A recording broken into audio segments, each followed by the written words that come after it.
Welcome back, everyone. This is Jack Smith, and Bob. Bob is back. Bob is back. Bob is back from being back. Awesome. Good day, sir. Good day, mister. Absolutely.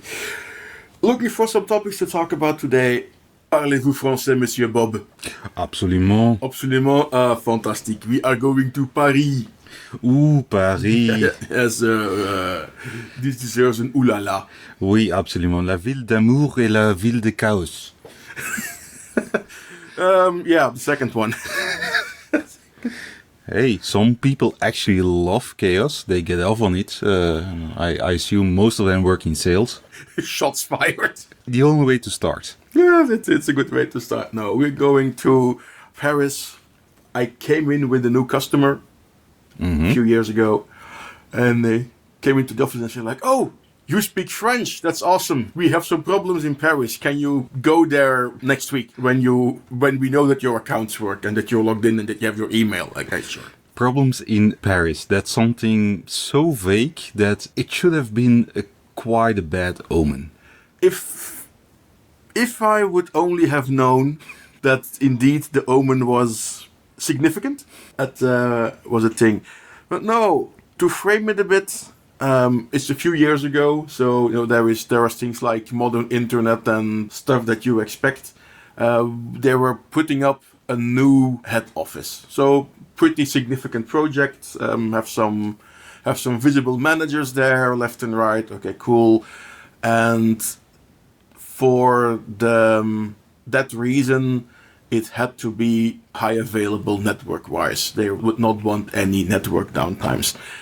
And there were 2 fiber pods, which was fine. Although there was no full path segregation. I think for the last 500 meters, because it's Paris, and there are limitations on which ducts under the streets are still open and could be used. We were in the middle of a bit of a renovation construction zone, to be honest. The 2 fiber pods were in the same duct for the last 500 meters, so we want the backup. Yeah. Okay, fair enough. It's a city, so we have 12, 15 floors, I forget the number. We'll put some 5G on the roof, which is not a bad idea. You're in a city, 5G works in Paris, so that's all good.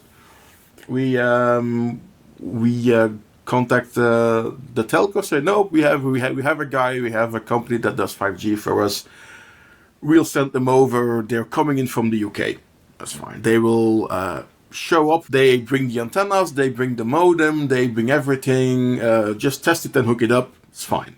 Sounds like plan.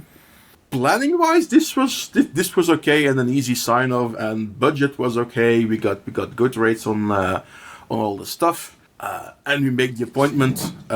See you in Paris in 2 weeks. Not underneath the Eiffel Tower, but at the office. Yeah. Yes. We tried the Eiffel Tower, but we weren't sure that they were going to find it. So, but okay. Days there. We were supposed to be there at noon. At 11, we get a call from the guy. Yeah, I've just left the channel. I'm on my way to Paris. Was there a strike on the channel train, or did he just leave late, or did you get any explanation at all? I think he actually left in London at start of business, so like 9 a.m.-ish, and London to Dover or Folkestone is about 2 hours. Yeah. So he left start of business, he took the train, and then he said no, and then for some reason the guy expected to be in Paris at noon. Yes, exactly. That's very, very optimistic. Well, I think also geography-wise that the distance from Calais to Paris is not something you cover in 30 minutes.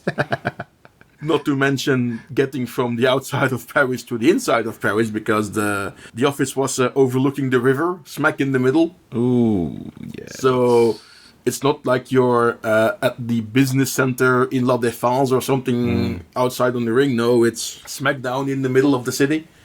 One of the low number arrondissements. Yeah, very close to Ile de Paris, as they say. You could see Ile de Paris from the window. Exactly. So at least an hour and a half, 2 hours just to get from the outskirts to the office. Yeah, indeed. Oh, to frame it time-wise, this is from before that the church burned down. Ah, okay. We could still see it. You could still see the You church. could still see it.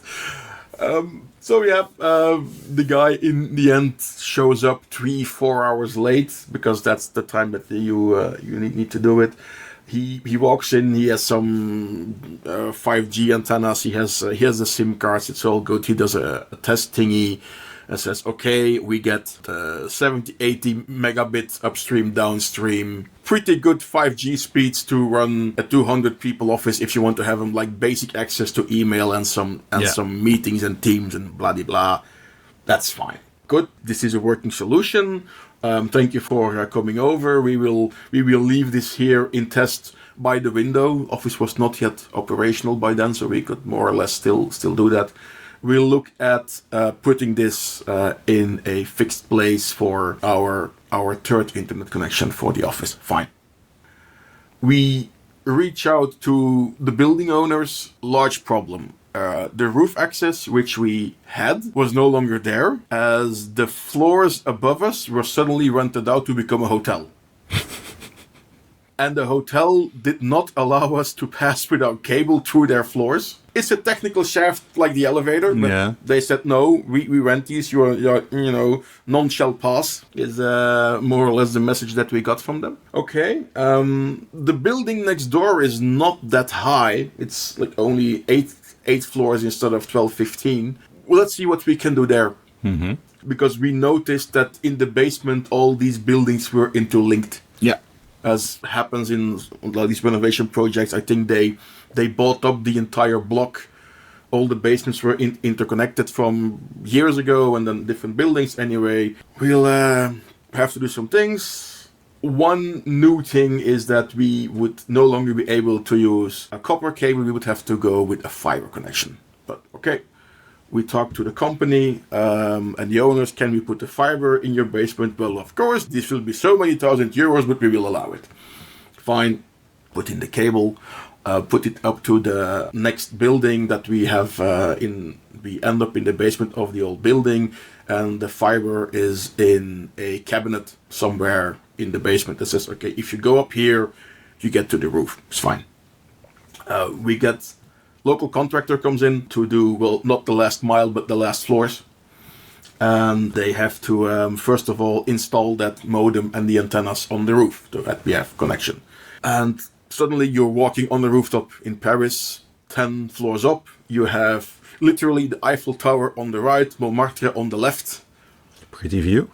Pretty view, like an entire rooftop garden. They wanted to commercialize it, but then fire department said you couldn't because there were not really any barricades to keep people from falling off when they're drunk. Okay, yeah, and maybe fire exits from the roof and stuff like that. It's not like they are so proactive on those matters. No, indeed. So that was okay. So it was a nice roof, and okay, we have to put the modem there because the length between the modem and the antennas was a fixed cable length, a few meters for signal stability. Fair enough. And their modem was PoE, power over Ethernet, so it had to have power from somewhere. Yeah. And we had a fiber in the basement. So okay, let's see if we can put the modem somewhere. We got one of those weatherproof IP, I don't know how many boxes that we had there on the, well, put the modem in it. They literally, with tie wraps, they closed down the box to secure it. They then put it onto one of the metal beams in the floor of the roof, was a bit of a raised roof. Put it there and put up, well, they tried to put up the antennas. Now the antennas, they're like dome shaped, and then there's a 90-degree bracket that comes off where you plug them into the wall. Yeah. That's how they're supposed to look. They had everything except the brackets, because you were not allowed to drill into the metal structure of the roof. So you had to use some clamps to put the bracket with the antenna to the wall. Clamps or industrial adhesive or something like that. Adhesive is clamps. Clamps. Okay. Adhesive could bring damage to the structure, and that was not allowed.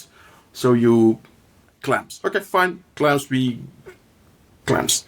Yes. Do you have some clamps? Oh no, we don't have any clamps. Okay, good. So we see that we can put now. We decide on a space. We take everything down. Okay, we make a new appointment for in 2 weeks, and then you will have some clamps and can put everything up. That will give us the time to go from the fiber to the roof and etc. All good. Working on that, we get an okay from the building to put a small switch that does fiber to copper and PoE in the building. We can plug in our fiber. We see that they pull a few network cables through the roof, so that we have power for the modem, that we have connection for the modem. All good.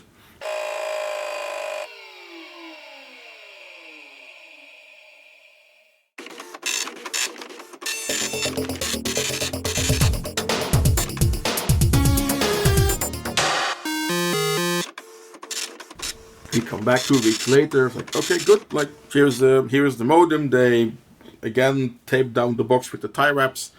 They pick up the antenna. They start installing the bracket, and then I discover that they as in the subcontractor that did the local network for us, they have the bracket, but not the lug nuts that you need to secure it. Yes, that sounds like your average subcontractor. That's pretty on par, sadly so. Indeed. So, okay. But we test the modem. We see that it powers up. Our cabling is good. It's fine. Okie dokie. Let's continue. And see you again in 2 weeks. And then please bring all the things for the bracket. 2 weeks later, again, same roof. Church was still there. Eiffel Tower was still there. Montmartre was still there. You recognize a bit of the other buildings and churches around you. Okay, fine. They bring the screws and the nuts to hook it up, but now they forgot one of the brackets, so they only have one instead of two. Yeah. So okay, no, pas de problème, no problem.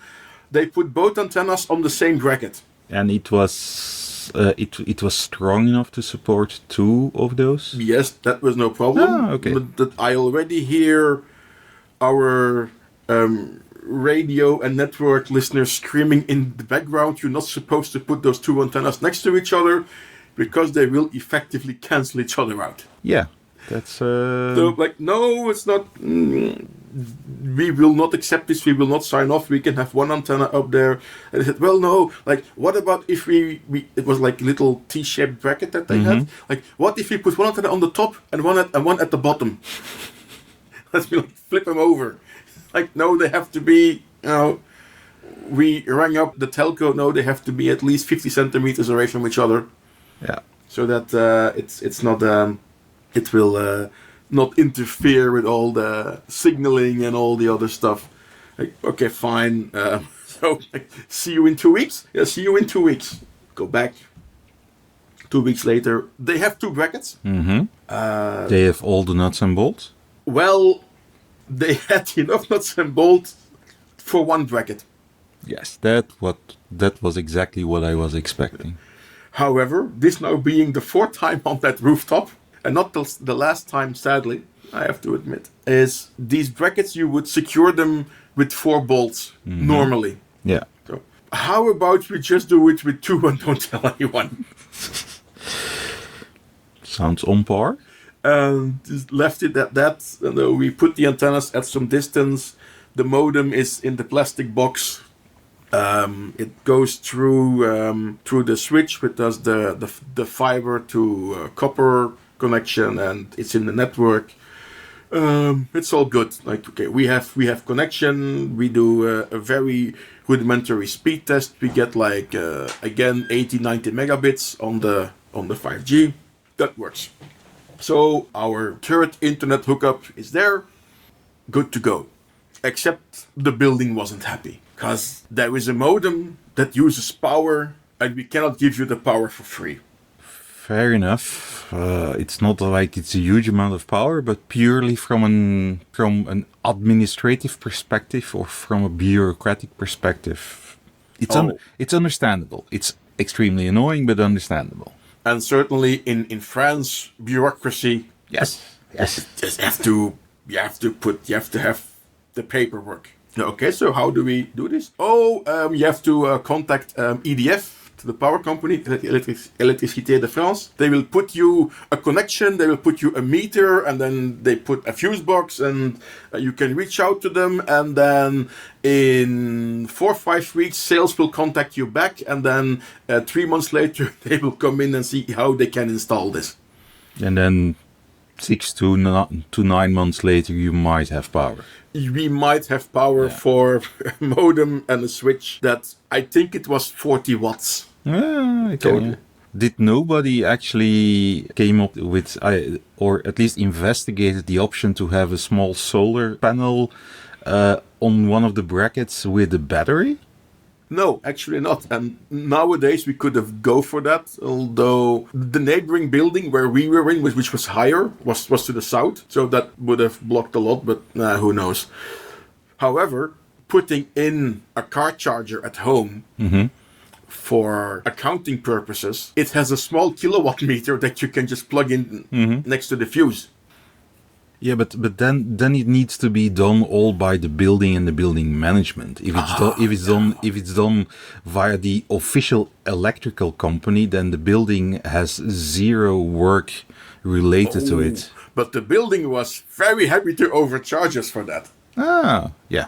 Like, so can't you use like a small kilowatt meter and then you bill us by year because it's it's nothing. It's like €2.50, €5 a year. I'm making things up to do this, and I said like, oh yes, we can do this. We can even install this for you. That will be €5,000, please. Business case, €5,000, and have power, or wait 6 months for the power company to hook this up. And it should be a no-brainer. It's again annoying, but a no-brainer. You know, when you're in a pickle, they will take advantage of you. You could add certainly the French, but that would be racist, so let's not do that. No, it's general. It's across the board. Everybody does it. Everybody would do this, except Luxembourg. Yeah? Yeah, no, they have money. Still. Just out of principle. Well, it is a principality, isn't it? Exactly. So, out of principle, we can take advantage of you. So we will take advantage of you, or at least make it, or at least make it very annoying. I like the annoying part. Yeah. So, the building annoyed us with a 5K bill, and we had power. We did a full test. The failover worked. Everything was fine. It was perfectly working. Except that every Friday morning we saw this third backup line go down for 2 hours. That sounds like... Think of every IT cliche that you can think of, and it's that one. Exactly. And I'm assuming it will here also be either a cleaning lady or a maintenance guy or security that needs an outlet to charge their phone. It has to be something like that, isn't it? First time right with the cleaning service... They would open the cabinet where our switch was. They would unplug the thing, plug in their machines to mop the floor. And when the zoom was done, they would plug it back in. And then the network would come back up. At least you had that.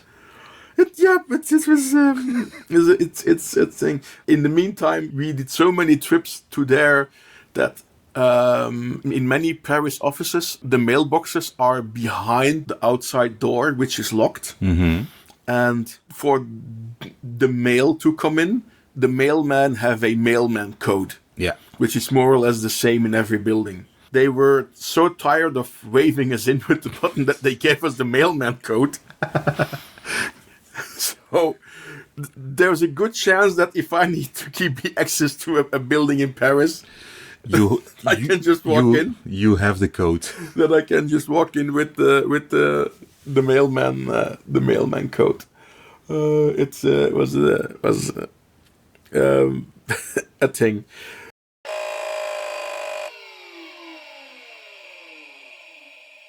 We choose not to have any subscription model nor sponsoring in order to keep our stories accessible for each and everyone. To support us, please check our merchandise at shop.ithorrorstories.eu or buy us a coffee at ko-fi.com/ithorrorstories.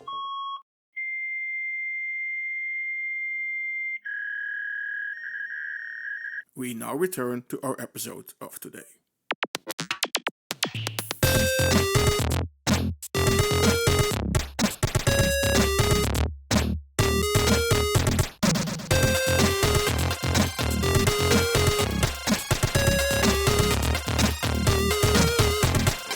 Also, something I got from there, and this is a thing that I had forgotten out of my brain because the trauma was just too much. But it is the PTSD from the SNCF, the railways, from their announcement jingle in the train stations. Is it as bad as the famous or infamous hold the gap, mind the gap thing? No, it's a jingle that they play from like an 8 kilobit MP3 through speakers which have been put in place in 1972. It's nostalgia? No, it's a thing that going there for so many times, and we would go up and down by train because that was easier for us. So you would leave home at 5 in the morning to be at the office at 9, be on the roof, and then you take the train out at 8 or 9. So you're tired. You're most of the time annoyed that you've wasted another day on, the French call them smurfs, schtroumpfs, on the roof. And then you're waiting for your train, and it's a jingle. It's like, pump, dump, da, dum. And every time I now hear this jingle, the PTSD throws me completely back on the rooftops, talking to smurfs about, did you bring the brackets? Did you bring the lug nuts? Did you put the antennas in the correct place? Did somebody unplug the intermediate switch? Yeah, I can imagine. I have something similar. It's not really IT related, so it might be a bit of a tangent here. But I don't tend to discriminate. Go ahead. But, please do. But when I was younger, I was in high school, I think third, fourth year. So I was around 14, 15 years old. Yeah. Something like that. Our school offered annual winter skiing classes. Oh dear! No, those things. So you would go in a bus with 30, 40 other students, some teachers, of course, all the personal exercise, PT, yes, all the PT teachers. A PO is for money, a PT is for running around. Yeah, you see, I've been working too long. So the PT teachers. Yeah. Eventually, bus goes to Austria or Switzerland, wherever they chose, and you were put up in a group hostel with rooms for 12 people or something like that. Oh, lovely. The usual thing. But one of those PT teachers thought it would be a great idea to wake everybody in the morning with a classical song. A very famous classical song, which the name eludes me at the moment because I'm still trying to not remember anything of it. It's something like Springtime or something. It's the Four Seasons Springtime. Yes, that's the one. Yes, that's the one. And it's, you don't know how often. Pure evil. Yeah, you don't know how often they use it anywhere. It's almost a weekly occurrence that I hear that song played somewhere.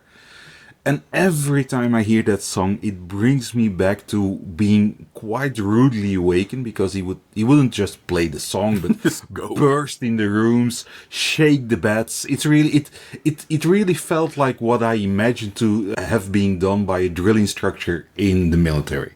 Honestly, it was that experience for an entire week. It was horrendous, and to this day, when I hear that song, I still have chills. I still have flashbacks to those moments. So I feel your pain. Oh, yeah. When you went to the story, it was like, my first brain was like, wow, Whamageddon must suck for you. Well, last time I got ramped was at the recycle park on the employee radio. So I am a quadruple Whamageddon survivor, but last year the recycle park radio killed me. Yeah.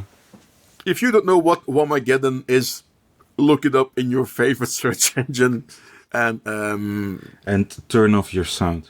Yes, don't go shopping, turn off the radio, don't go anywhere, be a hermit in December. Yeah, oh, that's so annoying. I had the luxury that most of my jobs did not play radio in the office. Oh, yay. But my current job does. So I was quite successful the last years of escaping it. But this year, one of the first songs that I heard when I entered the office was that, followed by Mariah Carey's song. Well, we now know when your latest contract started. Yes. Actually, it was earlier than what you would imagine. It was beginning of November and I was already hit. Oh, wow. Yeah, indeed, indeed. It's like when you watch UK TV and it's like the Christmas commercials start mid-October. Yeah. It's like, why? It's like, why are you watching, like, it's October 20th and you were seeing Aldi and Lidl Christmas commercials on UK TV. And the actual most annoying thing about it is I could expect it if it was your average commercial radio station that was playing. But it's a station that it's a national station, or at least here for half of the country a national station, that tries to pretend they are a rock station. Oh, that one. That one, indeed. So I was double annoyed. Yeah. So that's why you should move to Paris, because they will not play Wham or Mariah Carey over there. They would play a French dub of them. The French dub. You would get the Julien Clerc version or Johnny Holiday. Yes, of course. Oh, of course. Why does my brain now wants to go to the Johnny Holiday Christmas album? Because you know that must exist. There must be a Johnny Holiday Christmas album. And I want to blare it off the rooftops in Paris, holding 2 5G antennas on the proper brackets. I'm wondering if they have a German version with what's his name again? Udo Jürgens? No. The American from Baywatch and Knight Rider. Oh, Hasselhoff. I cannot imagine that Hasselhoff doesn't have a Christmas album that they in German that they really like over there. I've never heard it, but that's something. I want to keep it that way. Yes, me too. But my brain is not going to let this go for at least a couple of weeks. Let's talk about this in a few months on the next episode. Exactly. Good idea. And then I want a full oral report on German Christmas songs by David Hasselhoff. Or listeners, if you know them and you really want to, help is a word that can be used. Share links, share YouTube links, share your personal experiences of weird local Christmas songs or translations of those that have the same level of recognition and flashbacks. Send your answers to hello@ithorrorstories.eu. We are very much looking forward to your Christmas things. Give us content for the Christmas special. Yeah. We have a few months between recording that and putting it out. But for now, please hold back on specific wedding songs, because we have a few of those here locally, and they annoy me even more than those Christmas songs. So please do not send those. Let's not go there. So that's it for Fun on Paris Rooftops. I think from start to finish it was 3 months to get everything online. I made PowerPoint slides on how to install antennas. I learned a lot about brackets and lug nuts, and had to confirm that the IT cliches of the cleaning service and plugging the equipment is still very valid.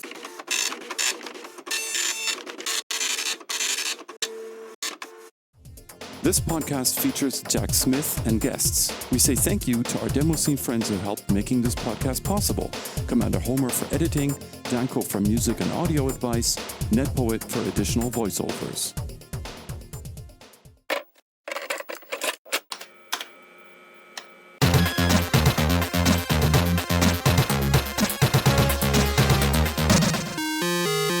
I still have one question about this story. Actually. Shoot.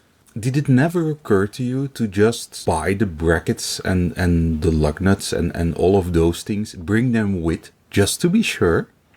At that point in time, no. as the subcontractor was actually one of the better ones, so they would need to know their things. I still follow the guys on LinkedIn and they're doing wonderful projects.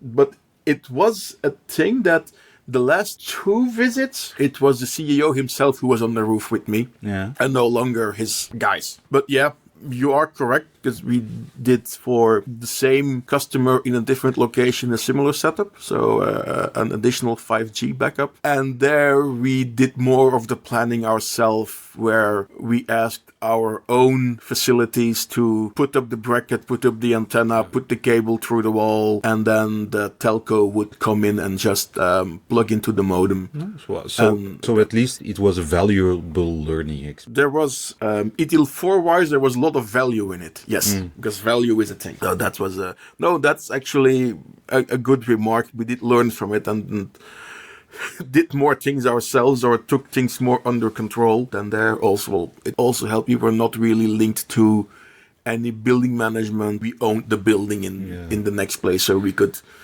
basically just drill a hole wherever we wanted to drill a hole. Yeah, that's easier. And that's also something I learned from project in the past. If you have a specific deadline and you absolutely need to reach that deadline, just have your subcontractors or contractors or whatnot, pay them a bit more, but add quite a severe penalty clause in them if they don't reach the timeline.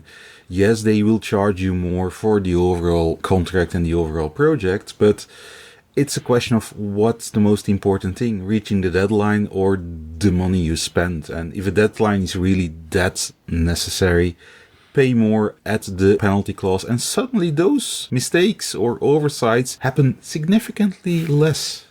And you're not wasting hours of your life on the train to and from Paris, and will not get PTSD from jingles. Exactly. So, and that's more a statement I'm making towards all the directors and managers out there, because a lot of the people on the lower levels, they would love to have those type of things in the contracts, but yeah, from a budget perspective, it's not something you like to do. Listen and learn, people. And by the way, I've been there. I've been frustrated at both sides, both in the execution phase and in the budget phase, that I want to do it, but I just don't have the budget for it. So it's frustrating all around, but sadly, to my knowledge, is the only thing that actually works. If you can't do it yourself and you have an external party to do it, the only way to keep a timeline is to have a penalty clause in there. Well, let's put one in there. I think we can round off here for today on our rooftop misery. Yes. So, Bob, thanks for joining again. You're welcome. All right. And as always, the likes, the subscribes, the notification bells, and whatever you do to reach out to us. If you want to say hello, if you want to reach out, contact, whatever, hello@ithorrorstories.eu, and all the other links which you will hear in the snippets in between. Thanks for tuning in, and see you or hear you next time. Cheers. Bye-bye. Bye-bye.